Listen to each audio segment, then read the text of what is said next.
할렐루야. 우리 옆 사람과 인사하겠습니다. 10년은 젊어 보입니다.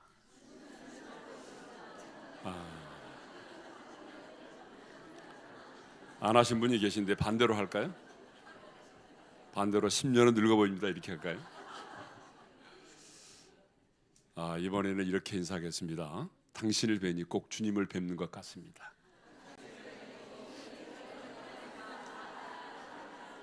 그런데 아직도 입이 열리지 않은 분이 계세요.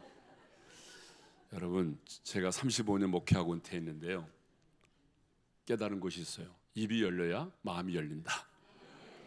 입이 열리지 않으면 절대로 마음이 열리지 않아요. 그래서 여러분, 하나님을 예배할 때는 가장 먼저 입술이 열리면 마음이 열리고, 마음이 열리면 기도의 문이 열리고, 기도의 문이 열리면 하늘의 문이 열립니다. 그래서 오늘 이 시간 아무 때나 아멘 하는 것이 아니라 선포되는 말씀이 하나님이 내게 주신 말씀이고, 그 말씀이 정말 진리라고 믿어진다면, 성경에 그런 말 있잖아요. 아멘하여 하나님께 영광이 되느니라. 그래서 하나님의 말씀은 머리로 동의하는 것이 아니라 내가 아멘으로 그 양식을 받아 먹는 겁니다. 그래서 여러분, 말씀이 진리라고 생각이 되면, 내게 주시는 말씀이라고 믿어지면 그때 아멘 할 수 있기를 바랍니다. 아무 때나 또 아멘 했어도 곤란하죠. 아직도 입이 열리지 않은 분이 계셔서 한 번 인사를 더 하겠습니다. 당신은 하나님의 자존심입니다. 자, 하나님이 나의 자존심이 아니라 하나님의 자녀인, 하나님의 대사로 살아가는 우리가 하나님의 자존심입니다.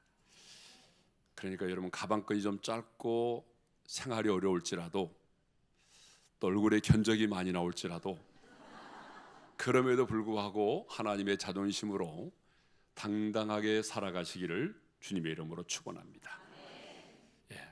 그런 의미에서 이렇게 한번 인사해 볼까요? 좀 아침부터 사용해서는 안 될 용어 같지만 그래도 이렇게 인사하겠습니다. 쪽팔리게 살지 맙시다.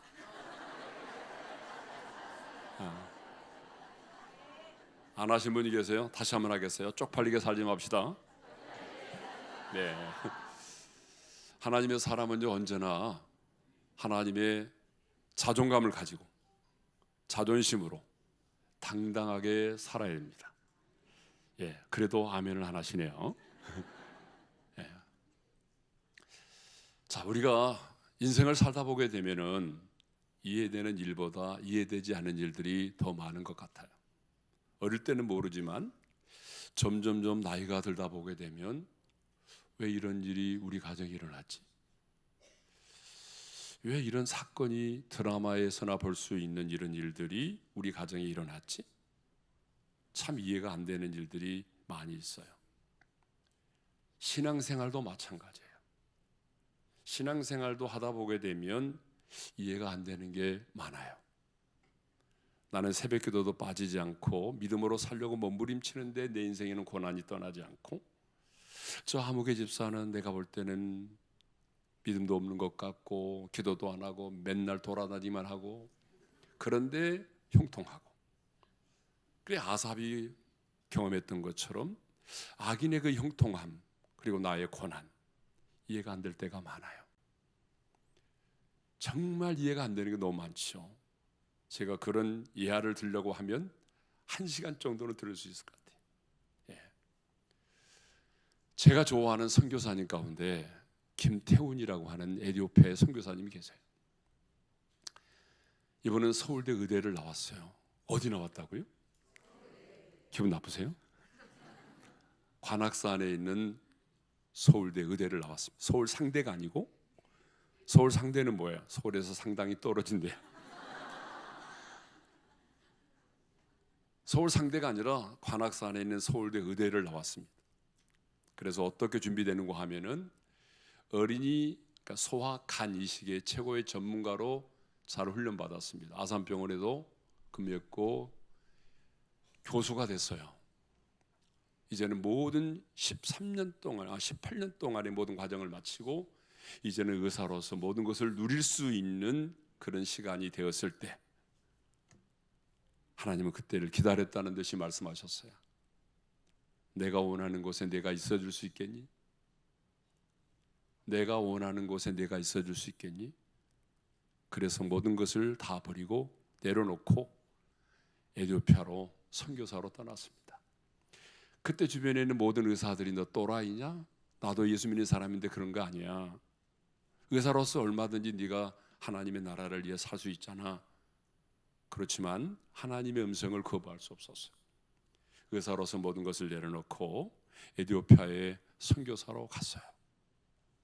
여러분, 그렇게 순종했다면 정말 일이 잘 풀리고 운수대통 그래야 되는데 파킨슨병이 걸렸어요. 여러분, 파킨슨병이 걸리니까 점점 몸이 굳어지죠. 말도 어눌해지고 걷는 것도 힘들고. 여러분, 이해가 안 되는 일이잖아요. 의사로서 돈을 벌 수 있는 모든 걸 내려놓고 그렇게 선교사로 헌신하여 떠났는데, 순종하여 떠났는데 이해할 수 없는 일을 만난 거예요.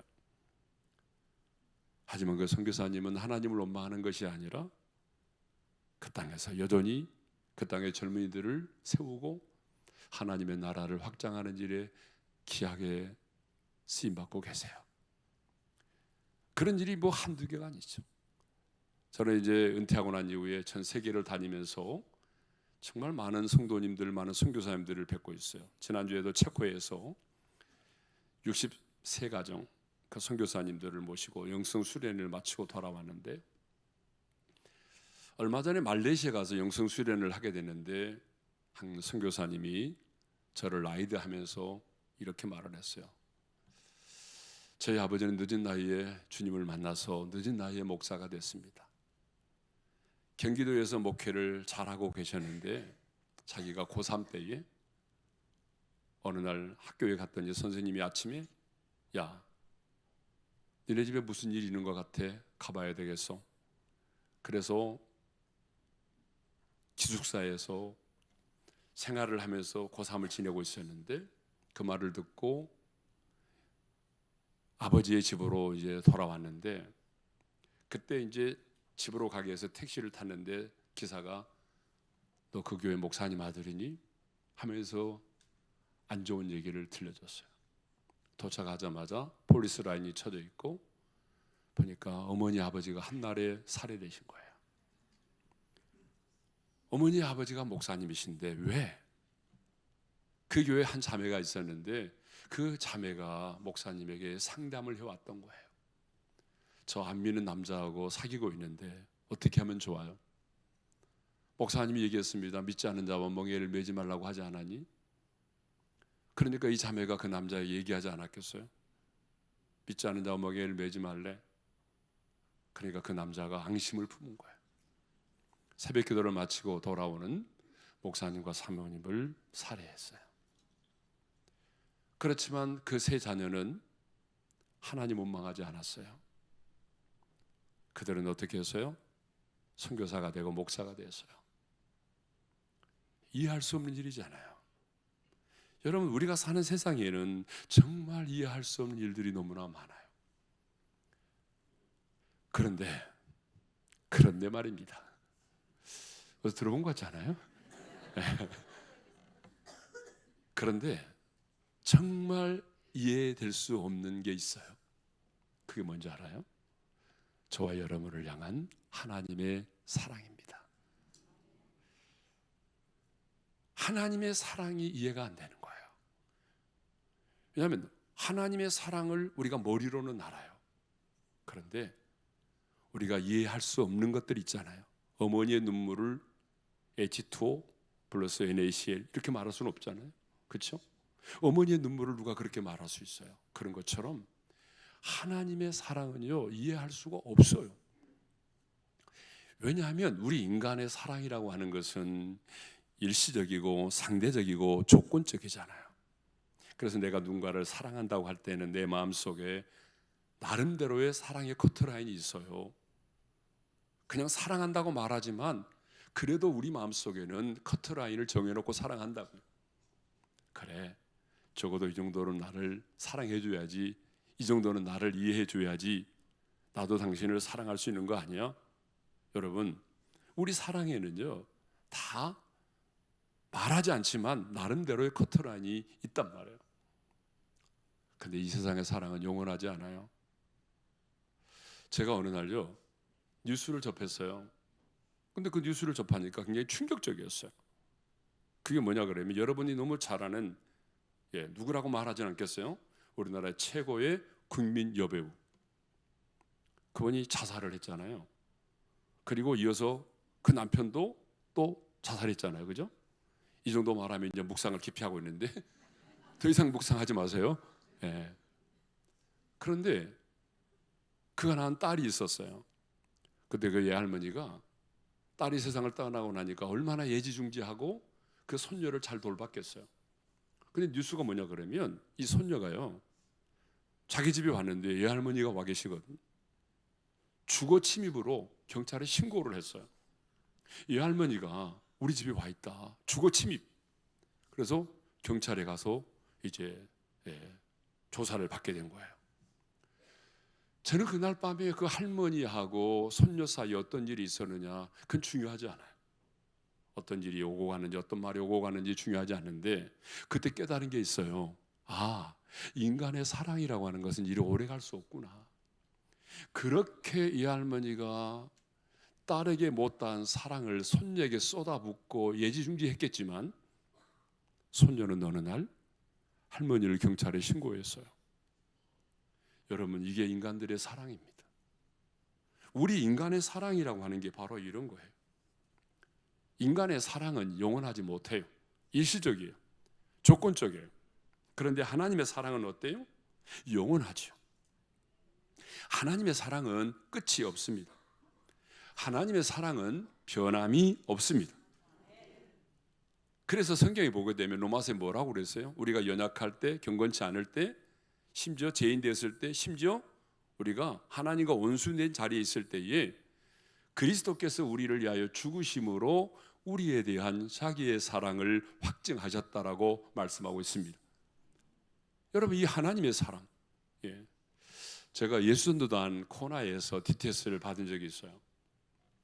그때에 강의를, 하나님 아버지의 마음이 어떤 것인지, 하나님 아버지의 사랑이 어떤 것인지를 강의하시는 한 목사님이 계시는데, 시간이 너무 오래 지나서 그분 이름도 잊어버렸어요.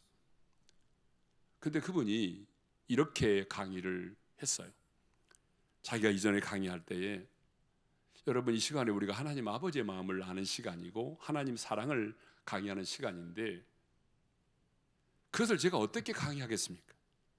이것은 성령께서 우리에게 스스로 말해주시고 가르쳐 주셔야만 우리가 알 수 있는 것이지, 머리로는 알지만 그 하나님 아버지의 마음, 그 하나님의 사랑이 어떤 것인지를 내가 강의하지 않을 테니까 이 시간 우리 스스로가 성령 하나님에게 물어봅시다. 성령께서 깨닫게 해달라고 그런 강의를 하고, 이분이 토요일 날 비행기를 타고 LA로 가서 자기 목회하는 목사님이시니까 그 교회로 돌아가는데, 토요일 날 저녁에 저녁을 먹고 아내가 들어오더니 이렇게 말을 했어요. 여보, 큰일 났어요. 무슨 일인데? 딸이 임신했대요. 근데 더 놀라운 사실은 아빠가 누군지는 모른대요.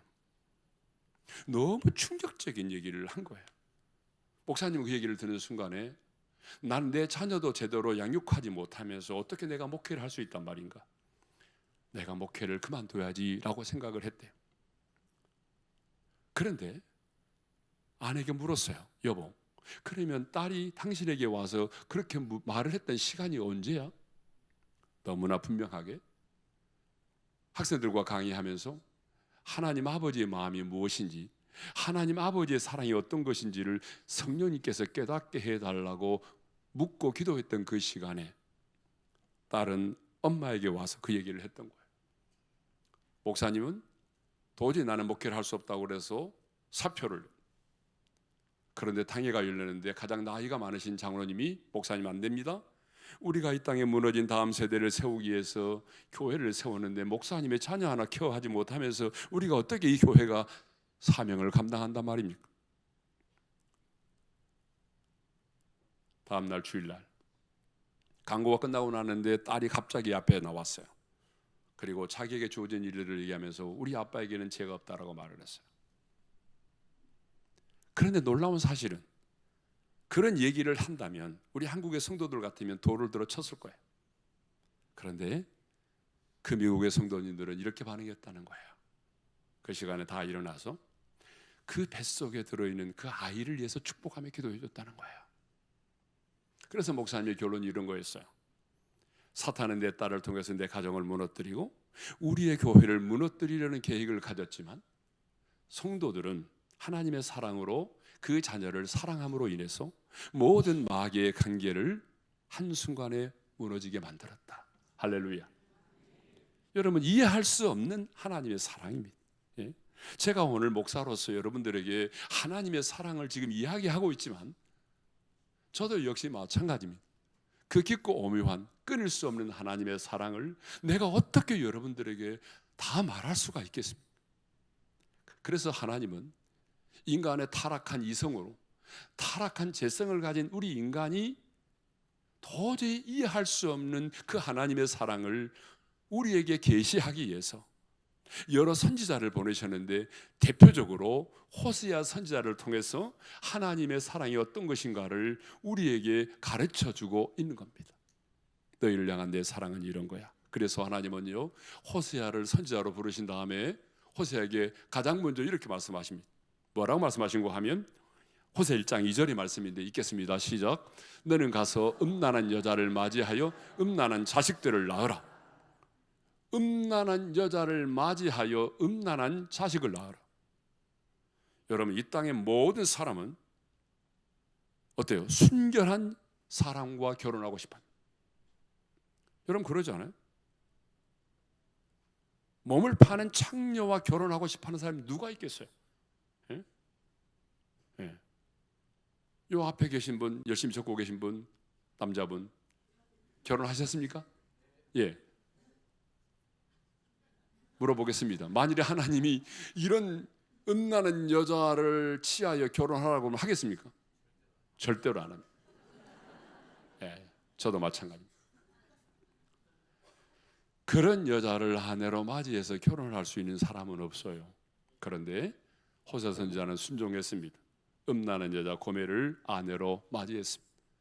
근데 놀라운 사실은 이 음란한 여자 고멜을 아내로 맞이했는데, 그렇다면 이 아내가 호세아의 자녀를 낳아야 되는데 호세아의 자녀를 낳는 것이 아니라 다른 남자의 자녀를 낳았어요. 그리고는 집을 나갔어요. 남편을 볼 면목이 없어서 집을 나간 게 아니라 강남의 제비족을 만나가지고 또 다른 남자를 연애해가지고 나가버린 거예요. 그래서 돈 뺏기고 몸도 망가지고, 예, 그 남자의 노예가 돼버린 거죠. 여러분, 이쯤 되면은 정말 호세아 입장에서도 하나님께 할 말이 많거든요. 하나님, 제가 언제 그 여자하고 결혼한다고 그래서 하나님 하라고 그랬잖아요. 제가 언제 이 여자한테 집 나가라고 그래서 지가 나갔잖아요. 그런데 하나님은 이렇게 말씀하십니다. 3장 1절에 보니까 하나님은 이렇게 말씀을 하셨어요. 다 같이 읽겠습니다. 시작. 너는 또 가서 타인의 사랑을 받아 음녀가 된 그 여자를 사랑하라. 또 가서라고 말합니다. 타인의 사랑을 받아서 다른 남자의 품에 있는 그 여자를, 아내를 데리고 와서 사랑하라는 거예요. 그래서 3장 2절에 보게 되면 은 15개와 보리 한 호멜 반의 값을 지불하고 다시 데리고 옵니다. 읽겠습니다. 다 같이요. 내가 은 15개와 보리 한 호멜 반으로 나를 위하여 그를 사고. 예. 자, 여러분, 우리 하나님은 왜 이렇게 호세아 선지자에게 음란한 여자 고멜을 취하여 아내로 맞이하라고 말할까요? 타인의 사랑을 받아서 음녀가 된 그 여인, 부정한 여인을 또다시 데리고 와서 값을 주고 사서 데리고 와서 사랑하라고 말씀할까요? 이것은 우리를 향한 하나님 당신의 사랑이 어떠한 것인가를 우리에게 가르쳐주게 합니다. 너를 위한 내 사랑이 바로 이런 거야. 너를 향한 내 사랑이 바로 이거야.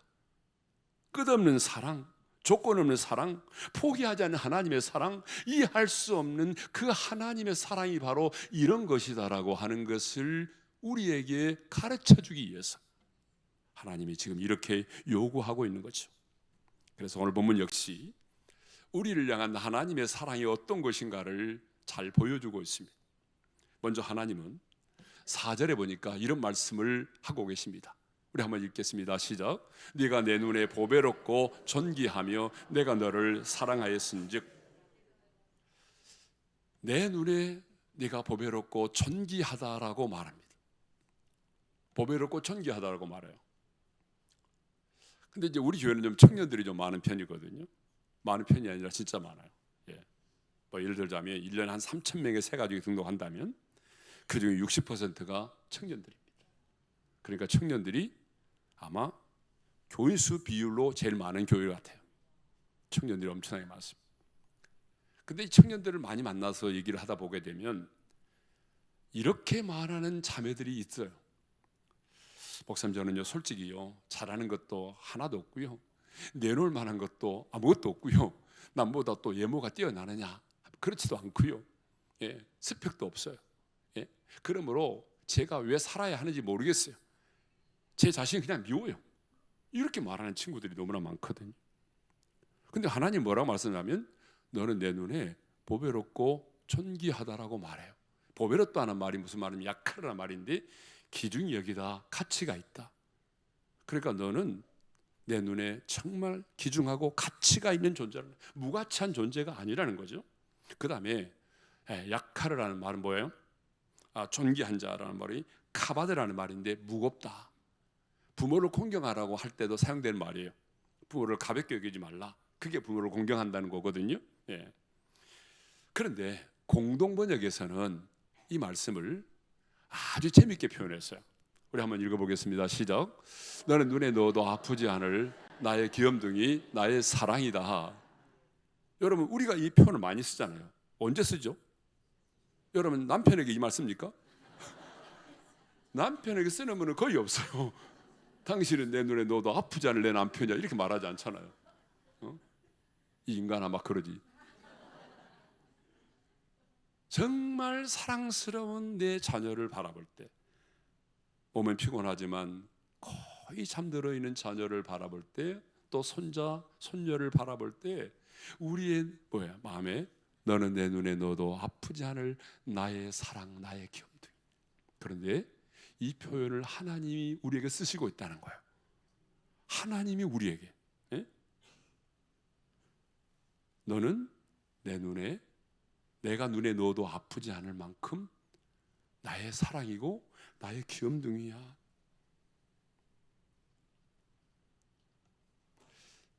이렇게 말하면요, 그럴 만하니까 그렇지, 이렇게 생각을 한다고요. 그러면 하나님께서 지금 이사야 선지자를 통해서 너는 내 눈에 보배롭고 존귀한 자라고 말할 때에 과연 이스라엘 백성들은 하나님의 사랑을 받을 만한 완벽한 상황과 조건 속에 있었느냐? 그렇지가 않다는 거예요. 이 상황이 지금 어떤 상황인고 하면은 선지자를 통해서 지금 유다 백성들에 대한 하나님의 심판의 소식이 전해졌을 때입니다. 그러니까 할례받은 이스라엘 백성들이 할례받지 못한 바벨론에 의해서 멸망을 당하게 될 것이고, 성벽이 무너지고 예루살렘이 초토화되고 성전이 불에 타고 많은 사람들이 바벨론의 포로로 끌려가서 노예 생활을 하게 될 것이다라고 하는 충격적인 소식을 듣고 절망 가운데 있을 때, 그때 그들은 하나님이 우리를 버리셨나? 정말 하나님은 우리를 지금도 사랑하고 계시는가? 하나님 우리 버리신 거 아니야? 이제 우리 끝장이네? 우리 주변에 있는 사람들이 우리를 뭐라고 하겠어? 이렇게 하나님의 징계를 앞두고 있을 때 하나님이 아니야, 그럼에도 불구하고 너는 내 눈에 보배롭고 존귀한 자. 여러분, 우리 하나님은 공의로우신 분이기 때문에 하나님의 자녀된 우리가 범죄하면 하나님은 징계하십니다. 그렇죠? 기분 나쁘세요? 좋은 말만 받아들이지 말고 안 좋은 말도 받아들이셔야 돼요. 우리가 범죄하고 그러면 하나님 어떻게 하신다고요? 징계하십니다. 그러나 하나님은 자녀된 우리를 징계하실지라도 그 사랑은 변함이 없습니다. 그러니까 내가 너를 징계할지라도, 너희가 징계 가운데 있을지라도 너는 내 눈에 보배롭고 존귀한 자라는 말씀이죠. 예. 그러면 왜 하나님의 눈에는 내가, 우리 자신들이 보배롭고 존귀한 자일까요? 근거가 있어야 되지 않겠어요? 왜 하나님이, 첫째 이유는 뭐예요? 내가 너를 구속하였고 내가 너를 지명하여 불렀나니 하나님이 나를 구원하사 당신의 소유로 삼으셨기 때문에. 여러분, 이 땅의 사람들도 가장 귀한 것을 주고 산 것은 귀하게 여깁니다. 그런 것처럼 하나님은요, 죄와 사망의 법에 매여 있던 우리들을 어떻게 하셨어요? 독생자 예수 그리스도를 보내시고 그 십자가에서 흘리신 그 피로 말미암아 핏값을 주고 저와 여러분을 사셨습니다. 구속하셨습니다. 피는 생명을 말하니까 하나님 당신의 생명을 주고 우리를 사셔서 당신의 소유로 삼으셨습니다. 그러니까 하나님은 우리를 어떻게 여겨요? 내가 내 핏값을 주고 내가 너를 구원했기 때문에, 내 생명을 주고 내가 너를 낳았기 때문에 너는 내 눈에 보배롭고 존귀한 자라는 거야. 예. 두 번째는 질그릇 안에 보배를 가졌기 때문이라는 거야. 자, 고린도후서 4장 7절에 보게 되면 이런 말씀이 있거든요. 자, 우리 한번, 약간 지금 이제 주무시려고 하는 분이 정몽주 후손이 있어요. 정신이 몽롱한 주책바가지. 예. 몇 분이 보여요? 여러분 정말 여러분 저에게 오늘 집중을 잘해 주셔서 너무 감사한데, 근데 몇 사람이 어젯밤에 잘 못 주무셨는지 눈이 좀 비스무리해지는 분이 계시는데, 자, 고린도후서 4장 7절의 말씀 크게 읽겠습니다. 시작. 우리가 이 보배를 질그릇에 가졌으니 이는 심히 큰 능력은 하나님께 있고 우리에게 있지 아니함을 알게 하려 함이라. 따라서 하겠습니다. 우리가 이 보배를 질그릇에 가졌으니, 여러분은 무슨 그릇이에요? 질그릇이죠. 그러니까 디모데후서에 보게 되면 금그릇도 있고 은그릇도 있고 나무 그릇도 있고 질그릇도 있다고 그러는데, 성경은요 우리를 질그릇이라고 말해요. 여러분, 왜 질그릇이죠? 질그릇은 흙으로 구워 만든 그릇이다 보니까 떨어지면 바싹 깨어져 버리고 쓸모가 없고 가치가 별로 없어요. 그러니까 우리가 그런 존재입니다. 여러분이 강한 것 같지만 노분들을 알지 못하고 눈에 보이지 않는 바이러스 하나 이겨내지 못해서 세상을 떠나고, 참 우리가 연약한 그릇이에요. 강한 것 같지만 낮에 들었던 말 한마디 때문에 저녁에 밤새도록 잠을 이루지 못하고 그러면 사람 아닙니까 우리가? 그러니까 우리가 질그릇인데, 그런데 그 질그릇 안에 보배를 가졌다라고 말하죠. 베드로전서 2장 7절에 보게 되면 그 보배가 누구냐면 예수 그리스도라고 말해요. 그러니까 우리는 질그릇인데 질그릇 안에 보배이신 예수님이 내 안에 계신다는 거예요. 그런데 여러분 이거 아세요? 그릇의 가치는 그릇 자체가 결정하는 것이 아니라 그릇 안에 무엇을 담고 있느냐에 따라서 그릇의 가치가 결정된다는 거예요. 그래서 내가 이 말을 할 때마다 요광을 얘기를 듣는데, 요광을 얘기를 많이 하거든요. 여러분, 요광이 뭐죠? 입이 지저분해진다고요 말하면. 요광은 소매를 담는 거예요. 예전에는 다 요광이 필수품이었어요. 지금은 요광을 모르는 시대지만 옛날에 우리 어릴 때 보게 되면 화장실이 멀리 있기 때문에 밤에 못 나가니까 요강에다 놓고 가족끼리 돌아가면서 싸고 신문지 덮어놓고 엄마가 아침 되면은 텃밭에 갖다 뿌리고 그랬어요. 그게 요강 아니에요.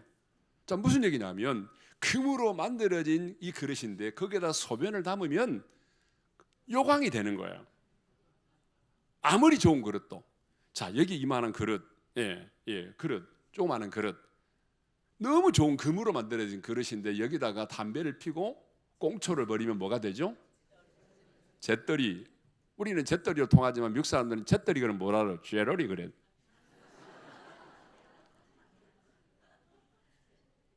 무슨 말인고 하면은 그릇의 가치는 그릇 자체가 결정하는 게 아니고 그릇 안에 무엇이 담겨져 있느냐에 따라서 그릇의 가치가 결정된다는 것이. 그러니까 우리가 예수 믿기 전에는 우리가 어떻게 사람들을 평가하죠? 사람들을 평가할 때에 예전에는 내가 살아온 인생, 그리고 지금 내가 처해 있는 상황을 가지고 평가를 합니다. 내가 살아온 인생이 어떻게 인생을 살아왔느냐, 지금 스펙이 뭐냐, 연봉이 얼마냐, 예? 얼굴이 어떠냐, 주름살의 방향이 어떻게 잡혀 있느냐, 예? 어떤 환경에 살아가고 있느냐, 이런 것을 가지고 사람들을 평가를 해요. 그런데 여러분, 이건 정말 중요한 얘기입니다. 그런데 중요한 것은 뭐냐, 예수님을 영접하고 나면, 내가 7그릇인데 보배이신 예수님이 내 안에 들어오시면 그릇의 가치는 내 안에, 이 그릇 안에 누가 담겨져 있느냐에 따라 결정되는 것. 보배이신 예수님이 내 안에 들어오시면 뭐예요? 이제 내 인생은 과거의 스펙과 예모에 따라서 결정되는 것이 아니라 내가 뭐예요? 내 안에 계신 예수 그리스도에 의해서 내 인생이 결정되는 것입니다. 이게 너무 중요한 거예요. 그러니까 여러분 생각해 보세요. 내 안에 누가 계십니까? 보배이신 예수님이 내 안에 계십니다. 그렇기 때문에 주님이 나를 향해서 뭐라고 말하죠? 너는 내 눈에 보배롭고 존귀한 자야, 이렇게 말씀하시는 거예요.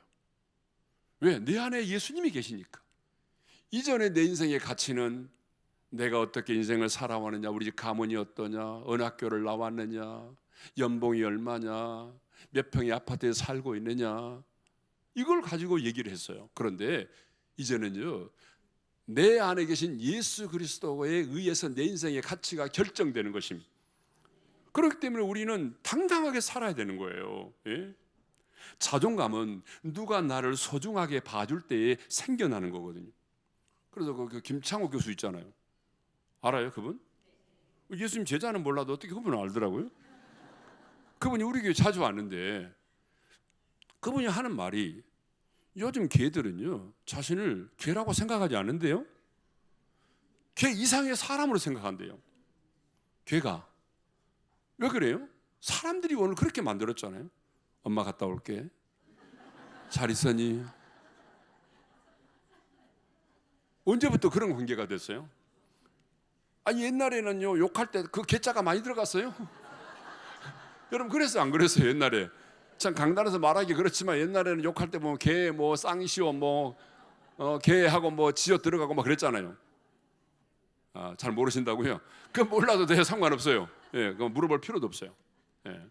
하여튼 옛날에는 그랬는데 요즘에는 언제부턴가 막 개에 대해서 막 사랑한다고 말하고 엄마라고 말하고 아빠라고 말하고 뭐 그렇게 말하니까 개가 어느 날부터 나는 개가 아니야, 그렇게 생각한다는 거예요. 개도 이렇게 막 사랑받으니까 자기 자존감이 높아져가지고 나는 개가 아니라 그런다는 거예요. 예? 왜 하나님께서 우리를 향해서 너는 보배롭고 존귀한 자라고 말하느냐? 내 안에 보배이신 주님이 계시기 때문입니다. 자, 그런데 하나님은 오늘 우리를 향해서 말씀하시거든요. 너는 내 눈에 보배롭고 존귀한 자, 이렇게 말씀하시는데 그래도 죽어도 아멘을 안 하시고, 하나님 저는 절대로 보배롭고 존귀한 자가 아니에요. 저는 제 자신을 너무나 잘 알아요. 저는요 가진 것도 없고요, 내놓으라는 것도 없고요, 내 인생은 실패한 사람처럼 보여요. 나만 그런 게 아니라 내 남편도 그랬어요. 나한테 너 실패한 여자라고. 내 주변의 모든 사람들이 다 실패한 여자라고 말해요. 예? 또 내가 내 자신을 봐도 한심해요. 그래서 내 자신이 미울 때가 너무 많아요. 내가 내 자신 때문에 실망할 때가 얼마나 많은지 아세요? 그런데 보배롭고 존귀하다고요? 여러분, 내가 내 자신을 너무 잘 알거든요. 내가 내 자신에 대한 평가는 형편이 없는데 하나님은 너는 내 눈에 보배롭고 존귀한 자, 이렇게 말씀하시거든요. 그러니까 우리는 이게 이제 받아들이지 않는 거예요. 예? 안 받아들여지는 거예요. 그런데 여러분, 하나님의 평가의 기준과 방법은 다르거든요. 하나님의 평가와 기준의 방식이 달라요. 하나님은 우리를 평가하실 때에 뭐 어느 방에 사느냐, 옥탑방에 사느냐, 120평에 사느냐, 바닥에서 자느냐, 돌침대에서 사느냐, 그런 거 가지고 평가하는 게 아니고, 하나님은 우리를 평가하실 때에 하나님이 우리에게 부어주신 은혜를 가지고 평가합니다. 부르심의 소명을 가지고 평가하세요. 우리에게 맡겨준 사명을 가지고 평가하시고 지나간 과거보다는 앞으로 미래를 가지고 우리를 평가하십니다. 하나님은 그렇게 우리를 평가하시거든요. 그러니까 믿음이 뭐냐 그러면 내 자신의 평가를 내려놓고 하나님의 평가를 옳습니다, 아멘으로 받아들이는 것이 믿음인 줄로 믿습니다. 그러니까 믿음은 뭐냐 그러면 내가 볼 때는 내가 참 한심하게 보이고 내가 볼 때는 얼굴이 참 볼 때마다 우리 엄마를 왜 닮았을까, 내가 왜 이렇게 코는 납작하지, 견적이 너무나 많이 나오네, 예? BTS 맞으러 갈까? BTS를 보톡스라고 말하는 분들이 계시더라고요. 근데 내 자신에 대한 평가를 내가 내리는 것이 아니라 하나님이 너는 보배롭고 존귀한 자라고 말씀하셨다면 그 하나님의 평가를 받아들이는 것이 믿음입니다. 그러니까 누가 믿음 있는 사람이냐면 하나님이 말씀하셨을 때 그 하나님의 평가를 믿음으로 받아들이는 것이 믿음이다, 그 말입니다. 그러니까 여러분은 어떻게 하셔야 돼요? 여러분의 존재 가치를 알고 당당하게 살아가셔야 됩니다. 여러분, 누가 인생을 존귀한 자로 살아가는지 아십니까? 돈이 많은 사람이요? 아니에요. 저 돈 많은 사람 많이 만나봤지만 안에는 열등감이 너무나 많아요. 예? 돈이 많지만 인생이 불안한 사람들이 너무나 많아요. 많이 배운 사람이요? 아니요. 많이 배운 사람이 또 또라이가 될 때 보니까 고상하게 또라이가 돼버리더라고요.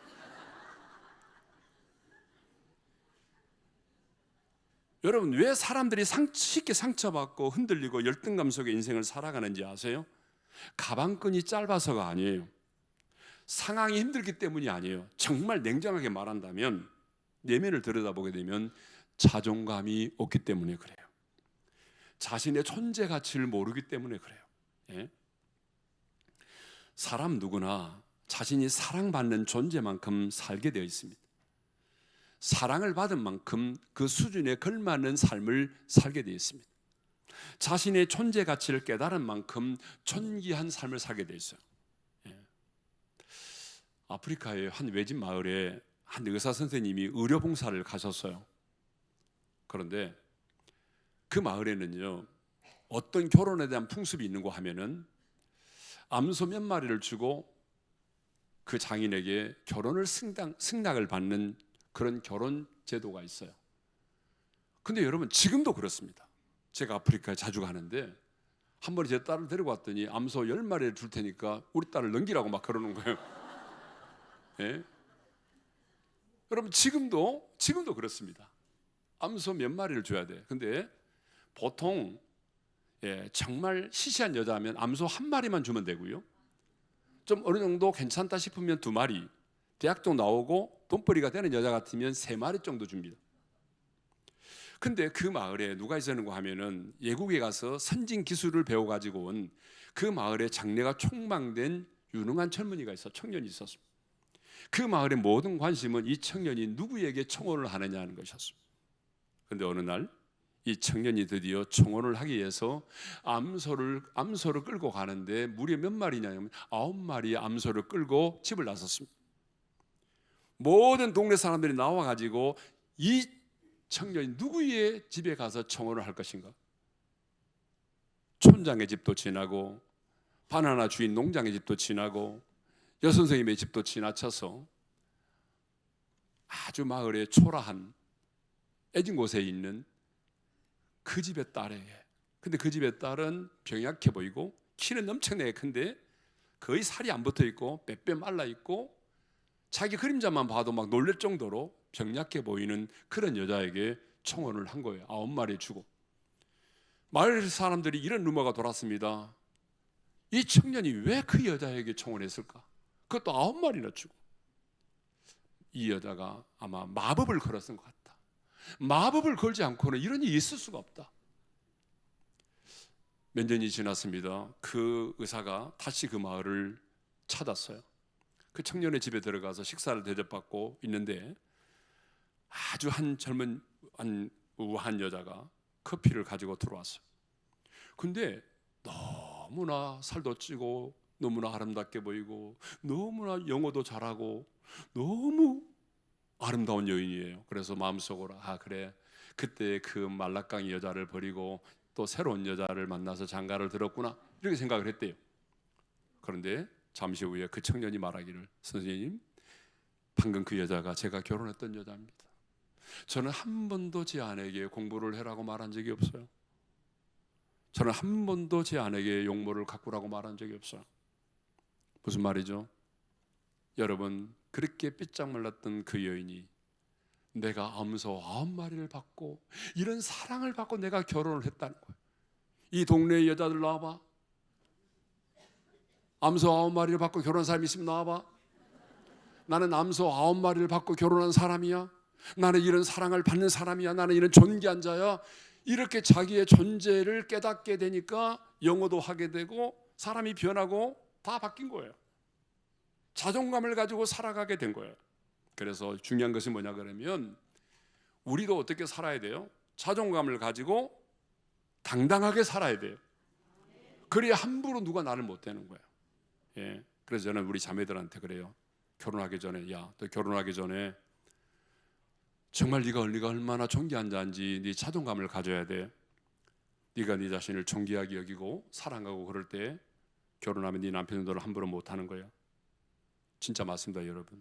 내가 나를 존귀하게 여기고 나를 사랑하면 누구도 나를 함부로 대하지 못해. 왜? 우리 다 영적인 존재니까 알아요. 예? 근데 네 자신이 나는 이 벌레만도 못한 내 자신을 막 비하하고 그러면 상대방도 너를 그렇게 할 수밖에 없어. 그래서 언제나 내 자신을 내가 존귀하게 여겨야 됩니다. 할렐루야. 자, 오늘 본문에 돌아오게 되면 네가 내 눈에 보배로고 존귀하며 내가 너를 사랑하였은지라고 말합니다. 여기서 중요한 것은 누가 누구를 사랑했냐라고 말하죠. 내가 너를 사랑했다. 내가 누구죠? 하나님. 천지 만물을 창조하신 하나님, 그 전능하신 하나님이 너를 사랑했다라고 말해요. 응? 여러분, 내가 은호를 사랑했은즉, 그 은호라는 말에 여러분 이름을 넣어서 한번 해볼까요? 다 같이 시작. 내가 은호를 사랑하였은즉. 은호라고 말하면 안 돼요. 은호는 한 사람이에요. 네. 그런데 여기서 중요한 것은요, 누가 먼저 사랑했느냐라고 하는 것입니다. 사랑의 관계에서 누가 먼저 사랑했느냐. 아까 말씀하신 분, 적고 계신 분 너무 감사한데 또 한번 물어보겠습니다. 결혼하셨다고 그랬으니까 누가 먼저 사랑하셨어요? 네. 여기 계신가요? 와이프 여기 계세요? 어디 계세요? 와이프 어디 계세요?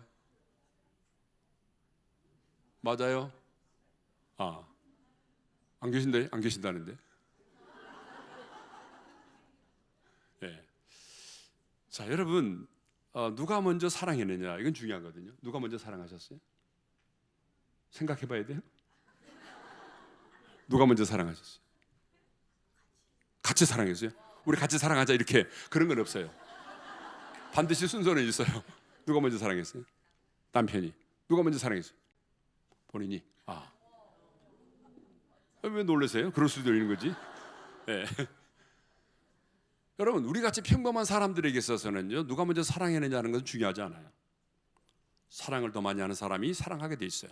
그런데 우리처럼 평범하고 대등한 관계에 있는 사람이 아니라 정말 하늘과 땅처럼 비교될 수 없는 그런 관계에 있는 사람들 중에는 누가 먼저 사랑했느냐라고 하는 것은 중요한 겁니다. 평강공주와 바보 온달, 누가 먼저 사랑했느냐, 이건 중요한 거예요. 한 나라의 임금이 저 시골에서 농사를 지는 시골의 한 여인을 사랑했다면 누가 먼저 사랑했느냐라고 하는 게 중요한 거죠. 그런데 하나님과 나와의 관계에서도 마찬가지입니다. 누가 먼저 나를 사랑했느냐, 내가 하나님을 사랑했느냐, 하나님이 나를 먼저 사랑했느냐. 요한일서 4장, 로마서 8장, 지금 시간이 없어서 10분까지 하라고 그랬죠. 좀 더 할까요? 예. 여러분 너무 잘 듣고 있으니까 진도를 조금 느리게 하겠습니다. 여러분, 누가 먼저 사랑했느냐, 이것은 너무 중요해요. 생각해 보게 되면 하나님이 먼저 나를 사랑하셨습니다. 아멘. 내가 먼저 하나님을 사랑했다라고 한다면 이건 참 복잡해집니다. 왜냐 그러면 내가 먼저 하나님을 사랑했다면 하나님과 나와의 사랑은 이미 끝났어요. 왜냐하면 우리의 사랑과 느낌과 감정은요 수시로 변해요. 아침과 저녁이 달라요. 아침에는 사랑하지만 저녁에는 미워해요.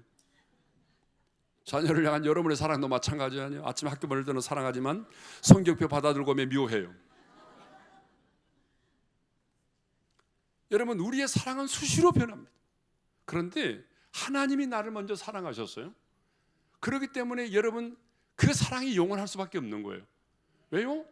하나님이 나를 먼저 사랑하셨습니다. 내 조건과는 상관없이 내 행위에 근거한 것이 아니라 언약에 근거한 헤세드의 사랑으로 나를 사랑하셨기 때문에 그 사랑에서 누구도 나를 끊을 수가 없는 거예요. 그래서 바울은 말합니다. 누가 우리를 그리스도의 사랑에서 끊으리요? 환난이나 공고나 박해나 기근이나 적시나 위험이나 칼이라. 하나님의 사랑에서 끊을 수 있는 것은 아무것도 없다라고 말하죠. 자, 그러면 이제 하나님의 사랑은 어떤 사랑이냐? 이거는 얘기만 하고 넘어가겠습니다. 하나님의 사랑은 그냥 입술로만 사랑하는 게 아니죠. 생명을 내어주신 사랑입니다. 그래서 성경을 보게 되면 하나님 우리를 사랑하시기 때문에 어때요? 자기의 생명을 내어주셨어요. 목숨을 내어주시고 사랑하셨습니다. 예. 그러면 우리 하나님은 왜 이렇게 당신이 우리를 사랑하셨다라고 하는 것을 구체적으로 말씀하고 계시는가? 뭐 사랑하셨으면 그대로 끝나면 되는데 내가 너를 이렇게 사랑해, 내가 너를 이렇게 사랑한다라고 구체적으로 말씀하고 계시느냐 그 말입니다. 그것은 이렇게 우리를 사랑하셨기 때문에 그 사랑의 대상인 우리를 통해서 사랑을 확인받고 싶어서입니다. 하나님만이 아니라 모든 인격적인 사랑의 관계에 있는 대상은 서로 사랑을 확인받고 싶어 합니다. 그래서 연인 관계에 있는 사람들은요 끊임없이 묻습니다. 자기야, 나 사랑해? 이런 말 안 들어보셨어요? 들어보셨어요? 안 들어보셨어요? 이 동네 사람들이 반응이 안 나요. 예. 자기야, 나 사랑해? 들어보셨죠? 예. 그러면 뭐라고 남편이 얘기를 하던가요? 그럼 사랑하지. 그러면 그 다음에 무슨 질문을 했어요? 얼마나 사랑하는데? 근데 얼마나 사랑해? 그러면 남편이 뭐라고 하던가요? 뭐라고 말을 해요? 들어본 적이 있어야지. 뭐라고 말하던가요, 남편이? 하늘만큼, 땅만큼 사랑한다고 말하죠. 근데 요즘에는 이제 그런 버전으로 하게 되면 뺨 맞는데. 요즘 여자들이 듣고 싶어하는 말은 이런 말이래요. 내가 더 잘할게. 네가 그럼 질문하게 해서 미안해. 아직도 이 말을 이해 못하시는 분이 계십니다. 큰일 났어요. 사랑의 감정이 너무나 메말랐어요. 예. 자, 무슨 얘기냐 그러면 인격적인 연인의 관계에 있는 모든 사람들은 사랑을 확인받고 싶어요. 근데 여러분, 연인 관계만이 아니라 부모와 자식도 마찬가지인 것 같아요. 우리도 이게 진짜 교육적으로 말이 안 되잖아요. 물어보면은. 근데도 우리는 꼭 묻습니다. 엄마를 사랑해? 아빠를 사랑해? 우리도 묻습니다. 우리 미국에 있는 손주들하고 전화할 때, 손주하고 전화할 때 할아버지를 사랑해? 할머니를 사랑해? 이렇게 물어봐요. 근데 요즘에 얘들이 영악해가지고 할머니가 물으면 할머니 사랑한다고 그러고 할아버지가 물으면 할아버지 사랑한다고 말하죠. 예. 부부의 관계도 마찬가지예요. 내가 내 남편을 이렇게 사랑하는데 남편은 나를 얼마나 사랑할까? 궁금해요. 그래서 확인받고 싶어요. 내가 내 자녀를 이렇게 미치도록 사랑하는데 내 자식은 나를 얼마나 사랑할까? 그래서 묻고 싶은 거예요. 사랑을 확인받고 싶어요. 이게 말도 안 되고 교육적으로 하면 안 된다고 말하지만 그래도 우리는 꼭 물어. 예? 왜 그러냐? 그 이유가 있어요. 사람은요 사랑을 먹고 사는 존재예요. 사람은 사랑을 먹고 사는 존재고 사랑을 받아야 행복할 수가 있는 존재입니다. 그래서 우리는 끊임없이 묻는 거야. 네가 나를 얼마나 사랑하는지. 여러분 2003년 2월 18일에 대구에서 지하철 화재 사고가 일어났어요. 그때 그 화재로 인해서 192명이 죽고 148명이 다쳤어요. 엄청난 사건이었죠. 기억하죠? 지금도. 그 사건이 종료가 되고 난 다음에 그때 가족들을 잃은 사람들이 그 중앙로역에 그 슬픈 사연들을 남겨서요. 근데 그 슬픈 사연 중에 이런 게 있어요. 아침에 딸아이를 학교 보내고 엄마는 또 다른 일로 분주했어요. 그때 갑자기 엄마에게 전화가 걸려왔습니다. 조금 전에 학교 간다며 나간 딸이었어요. 딸아이가 갑자기 전화해서 하는 말이, 엄마, 나 없이도 살 수 있어? 그때 엄마는 장난 삼아서 하는 말인 줄 알고, 엄마는 우리 딸 없어도 잘 사는데 라고 대답을 했어요. 그러자 딸아이가 또다시 물었어요. 엄마, 나 사랑해? 다시 한번 딸이 물었어요. 이 물음에 엄마는 아침부터 얘가 왜 이래? 또 딸이 물었어요. 엄마, 나 사랑해? 반복하는 딸의 물음에 엄마는 짜증나는 투로 말했어요. 얘가 아침부터 왜 이래? 엄마 바쁜데? 그리고 바로 이어서 딸아이는 이렇게 엄마에게 말했어요. 엄마, 나는 엄마 없이는 못 사는데 그래서 내가 먼저 가나 봐. 엄마 사랑해. 그리고 뭐 이상한 소리가 들리면서 전화가 끊어졌다고 합니다. 이것이 엄마와 딸의 마지막 통화의 내용이었어요. 엄마는 죽어가는 딸에게 한마디, 마지막 한마디, 사랑한다는 말을 해주지 못했던 것에 대해서 가슴 아파하면서 이 사연을 그 현장에 남겼다고 합니다. 성도 여러분, 딸이 죽어가면서도 듣고 싶어 했던 말은 엄마 나 사랑해 였습니다. 막 불길이 치솟고 뜨거운 연기가 자욱해서 숨을 쉴 수 없는 그 상황 속에서도 딸은 엄마 나 사랑해, 엄마의 사랑을 확인받고 싶었던 거죠. 그리고 엄마를 사랑했던 그 딸은 엄마 사랑해라는 말을 마지막으로 남기고 이 세상을 떠났습니다. 그렇습니다, 여러분. 죽음의 현장에서 가장 많이 오고 가는 말이 뭔지 알아요? 바로 사랑입니다. 죽어가면서도 묻고 싶은 말이 뭔지 알아요? 사랑입니다. 그래서 여러분 다 경험하셨겠지만 임종의 순간에 가장 많이 오고 가는 말이 사랑이라는 말이에요. 떠나는 사람도 사랑했다라고 말하죠. 여보, 내가 당신 사랑했어. 사랑했다라고 말해요. 떠나보내는 사람도 말하죠. 여보, 사랑해. 그동안 고마웠어요. 자녀도 말하죠. 아빠 사랑해. 그동안 저를 이렇게 잘 키워줘서 너무나 고마워요. 여러분, 임종의 순간에 가장 많이 오고 가는 말이 무슨 말인가 하면 바로 사랑이라는 말이에요. 사랑은 이렇게 사랑을 확인받고 싶어 합니다. 사랑의 관계에 있는, 인격적인 관계에 있는 모든 사람들은 사랑을 확인받고 싶어 합니다. 근데 놀라운 것은 우리 하나님 역시 내가 너를 이렇게 사랑하는데 사랑의 대상인 우리가 그 주님을 얼마나 사랑하는지 주님도 확인받고 싶어 하십니다. 그래서 아브라함에게 100세에 난 아들 독자 이삭을 번제로 바칠 것을 말씀하셨고, 아브라함이 순종해서 그 아들을 결박하여 제단 위에 올려놓고 칼로 그 아들을 잡으려고 할 때에 이렇게 말씀을 하셨습니다. 우리 한번 말씀을 읽겠습니다. 시작.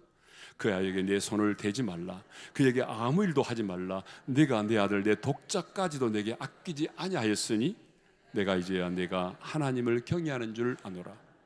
무슨 말입니까? 네가 이제 하나님을 경외하는 줄 알았다라고 하는 말은 네가 100세에 난 독자 아들 이삭보다도 나를 더 사랑하는 줄을 내가 알았다라는 말씀입니다.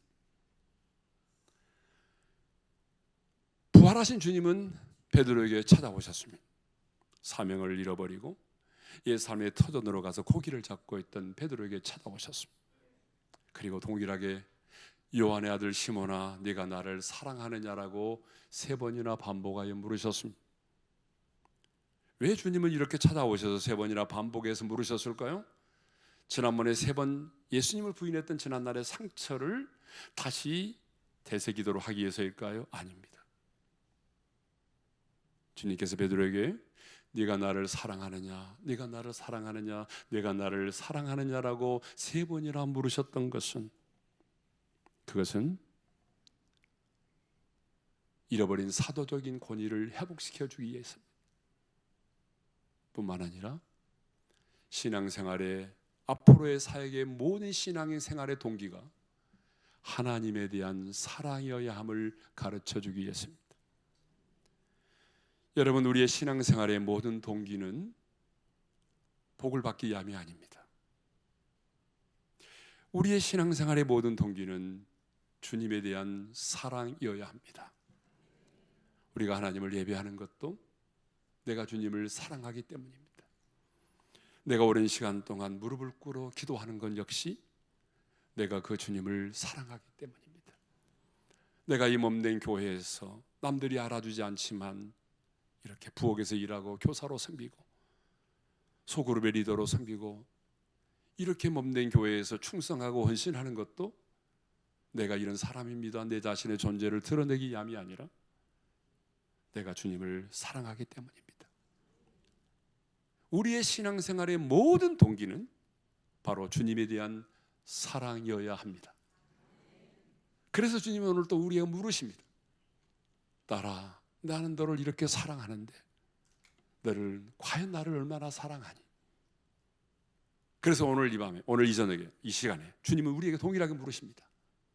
사랑하는 딸아, 정말 나를 사랑하니? 이 물음에 이제 여러분이 스스로 대답을 하셔야 합니다.